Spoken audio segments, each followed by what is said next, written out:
السلام عليكم أولاد خالتي المحترمين.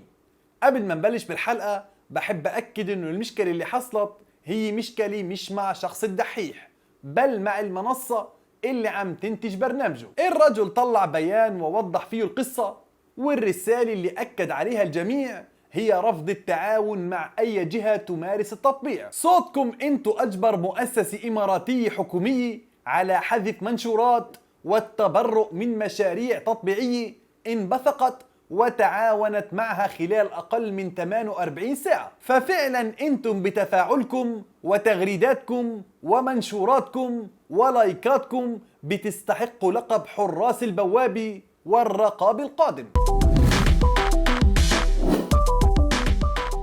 طبعا خلونا نرجع شوي لورا ما قبل بيان الدحيح وبيان المؤسسي، وتحديدا يوم السبت الماضي. بهداك اليوم ظهر الدحيح اللي كان غايب من بداية العام الماضي. صحيح هو كان عامل برنامج اسمه متحف الدحيح، بس فيك تقول تقريبا انه ما حدا سمع فيه، والسبب ببساطة انه هذا البرنامج اللي ما انعرض منه الا 5 حلقات فقط في موسم واحد كان موجود على منصة شاهد التابعة لمجموعة MBC، واللي هي منصة مدفوعة، يعني ما انعرضت الحلقات على اليوتيوب. ورغم انه المنصة حاولت تعمل دعاية كبيرة بوقتها، الا انه جمهور المنصات المفتوحة ما اقتنع يدفع اموال ويشترك بمنصة عشان يحضر البرنامج. لكن ظهور الدحيح هالمرة عمل ضجة كبيرة، مش بس لانه الحلقة تبعته رجعت تنعرض على اليوتيوب، ولا لانه الحلقة تبعته كانت مميزة، مع اني مش عارف شو المميز بالملل. هذا كان اسم الحلقة الملل، ولا لأنه أحمد غندور المشهور باسم الدحيح عنده جمهور مليون اشتاق يحضروا بخفة دمه والكاريزما اللي عنده والمعلومات اللي بيقدمها بطريقة بسيطة ومسلية. لا أبدا يا ابن خالتي، هذا كله رغم أهميته مش هو اللي عمل الضجة. اللي عمل الضجة شي تاني، طلع عمك الدحيح مطبع. الدحيح مطبع؟ والله يا ابن خالتي هيك صار الحكي، وانا صراحة انصدمت لما سمعت هاي التهمة. يعني الرجل كان عادة يتهم انه ملحد او بمرق السم بالعسل، بل وانه الترويج لافكار مادية، وانه احيانا ما بيكون امين في عرض زوايا الفكرة العلمية اللي عم بيناقشها. هاي كلها اتهامات صارت معروفة، والصراحة فيك تقول انه هذا الحكي في منه. بعض الحلقات رد عليها دعاة وعلماء دين متخصصين في المواضيع اللي بيطرحها، وكمان في ناس طلعت تدافع عنه، بل انه الرجل شخصيا نشر صور وهو عم بيأدي العمرة. بس صراحة شغلة انه مطبع هاي جديدة. كيف يعني مطبع؟ اكل ضربة شمس؟ او صار معه حرارة؟ او شو بالضبط؟ يعني القصة شوي اوفر. على الاقل الرجل براسه عقل، مش مثل محمد رمضان، وهيك خطوة راح تخسره جمهوره كلياته. حتى لو حب يطبع فراح يخسر كل شيء، وخصوصا انه الشعب المصري والشعب العربي المسلم من وراه عندهم كثير حساسية من هاي القضية بالتحديد. وتخيل الملل اللي انا حسيت فيه وانا عم بحضر حلقة الملل. لكن لفتني جدا انه لما حكى عن اقدم سجناء العالم بالوطن العربي وذكر اسماء كتير، ما جاب سيرة فلسطين، ولا انه في عميد اسرى داخل سجون العدو موجود من 42 سنة. طبعا ممكن تكون صدفة، الله اعلم، بس شو بدك يا ابن خالتي، الرجل مبدع. خلانا احس بالملل طول الحلقة وانا ناطري يقول شي حرف او شي اشارة، او يمرق بالمونتاج مثلا شي صورة او شي اسم بدل على التطبيع. طول ال 15 دقيقة و4 ثواني وانا ناطر اشوف وين التطبيع، بس صراحة ما لقيت. بس كتير مواقع ومقالات رصيني عم تحكي عن الموضوع، وكمان صار في تداول عبر الواتساب. واخيرا انعرفت الثغرة او الطريق اللي اجت منها تهمة التطبيع. اسم القناة اللي بث منها حلقته الاولى، وهي القناة اللي بتمثل الشركة اللي تعاقد معها، واللي اسمها نيوز ميديا اكاديمي او اكاديمية الاعلام الجديد. بقول لك هاي الاكاديمية مرتبطة بمشروع تطبيع، وهي تهمة خطيرة ولا شك. وانه احمد غندور يتعاقد مع شركة مطبعة فهاي لا شك ايضا زلة كبيرة. وعشان هيك صار الواحد لازم يتأكد بالاول. شوفوا هالكم ثانية قبل ما نكمل حكي.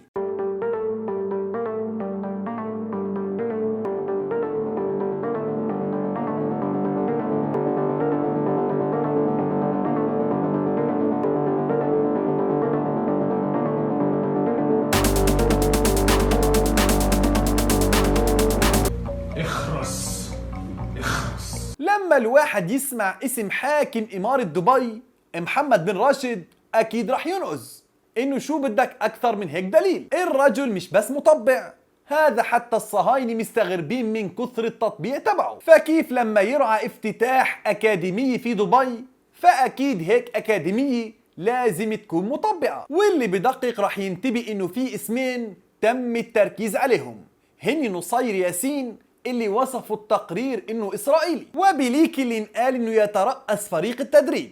وهي كمان معلومات اللي راح يسمعها أكيد بده ينقز ويقول لك يا عمي شو بدك أكثر من هيك دليل. لكن وركز لي هون على كلمة لكن، التقرير عم بيحكي عن أكاديميتين مش أكاديمية واحدة. يعني هو حط المشاهد سلفا في فكرة إنه الدحيح مطبع، ورجع ركز على إنه تاني راعي للتطبيع في الإمارات محمد بن راشد هو اللي افتتح الأكاديمية، وراح جاب لك اسم 2 صهاينة، واحد مقدم محتوى والتاني رئيس فريق التدريب. والمشاهد اللي مركز كل تفكيره على الدحيح مش رح ينتبه انه في اكاديمية تانية بيمتلكها الصهيوني نصير ياسين. طيب الحل بسيط، خلونا نفوت على صفحة أكاديمية نيو ميديا ونشوف مين المدربين والخبراء اللي بيستعينوا فيهم. إذا استعرضنا الصفحة الرئيسية اللي بتحكي عن التدريب مش راح تلاقي اسم نصير ياسين ولا اسم بليك. لكن وكمان مرة ركز لي على كلمة لكن لما نشوف الفيلم الترويجي اللي عملته أكاديمية نيو ميديا عن افتتاحها راح نشوف يا بن خالتي مالي.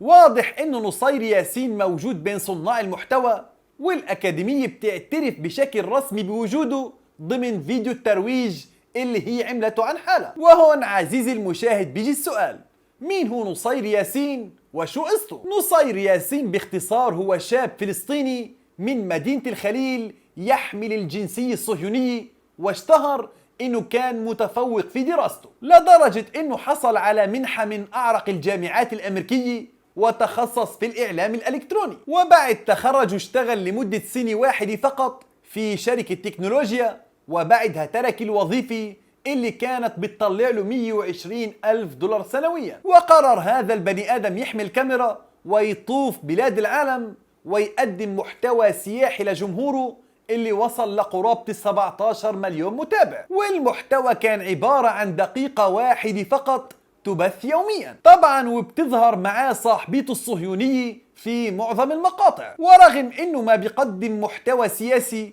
الا انه الجمل القليلة جدا اللي حكاها انه ما قدر يتجاهل الاحداث لانه الجمهور مشدود إلها، الا انه جمله القليلة هاي عملت ضجة كبيرة، وطلع الرجل مش فقط مطبع بل كمان بايع هويته وشعبه. واحدة من الجمل بقول لك فيها انه قضية فلسطين هي قضية خلاف على اسم الأرض.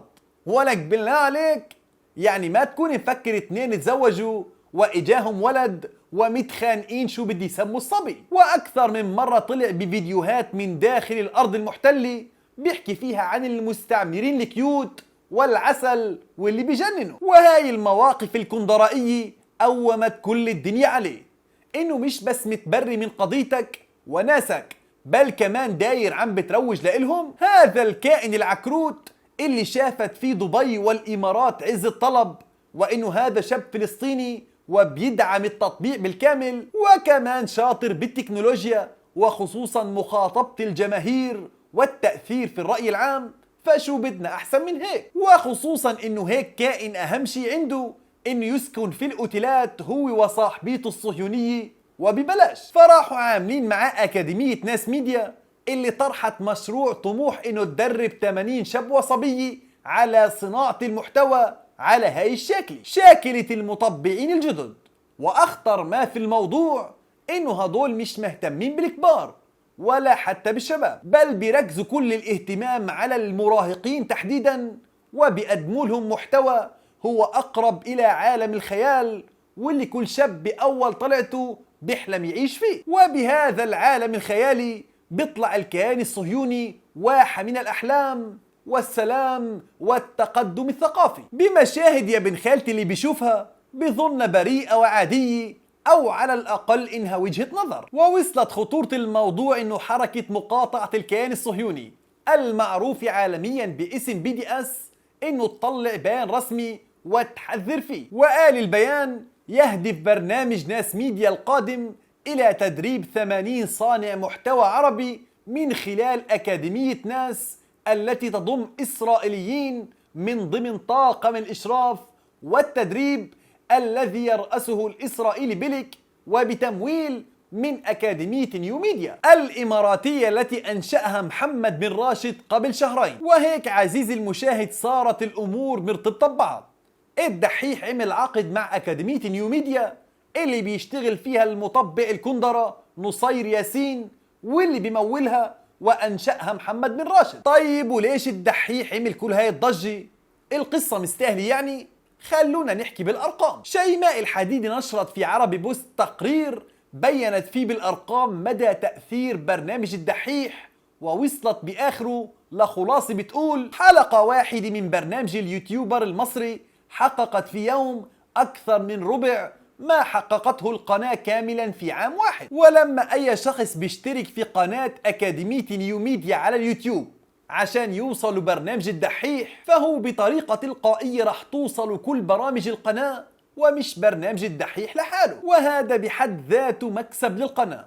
شو بدها أحسن من هيك اسم بخليها توصل لأرقام ما قدر كل التدريب الصهيوني وكل الأموال توصلها بعد سنة كاملة من الدفع. طبعا أحمد غندور حس بالسخن مثل ما بقولوا، فراح مطلع بيان على مواقع التواصل الاجتماعي وبقول فيه إنه محتوى برنامج الدحيح لن يتغير، وإنه عمري بأي شكل ما حكون مطبع ولا المحتوى اللي بقدمه حيكون تطبيعي. أنا بقدم محتوى علمي وحفضل أعمل كده، ومش ناوي أغير ده لأني ما بعرفش أعمل حاجة تانية. بل إنه أكاديمية نيو ميديا نفسها اضطرت تطلع بيان توضيحي بتقول فيه إنه تعاونت في بداية إطلاقها مع مؤسسة ناس ميديا، وانتهت فترة التعاقد من السنة الماضية، ولا يوجد أي علاقة حاليا بين الأكاديمية ومؤسسة ديلي في سنغافورة. ومع إنه البيان تبع الأكاديمية ركز على إنه هدفها هو تعزيز المحتوى العلمي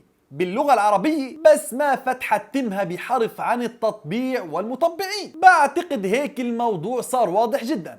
من جهة دحيح وقع حاله في ورطة شركات تابعة لحكومة تدعم التطبيع علنا، وحتى لو افترضنا انه بيان نيو ميديا صح، فشو الضمان انه بكرة ما تعمل شراكة مع شركة صهيونية؟ حتى لو الدحيح ما حكى بالتطبيع، فشو شعوره لما يشوف حاله بين صهاينة طالعين فايتين او مع شركة بتشتغل مع الصهاينة؟ ومن جهة تانية كمان يبدو انه في اطراف حولت الحملة كلياتها على احمد غندور وكأنه صار مطبع، في حين يا بن خالتي انه الحملة لازم تتركز على المطبعين انفسهم. وصراحة بعد البيان اللي طلعه الدحيح واللي قال فيه انه مش ممكن في يوم من الايام انه يكون مطبع، انا شايف انه شغله مع هاي الشركة يمكن ما يطول. اما النصيحة اللي بنصحها لكل المتابعين هي انه ما في مشكلة الواحد يشوف برنامج الدحيح بل ويتابعه، بس في ملاحظتين.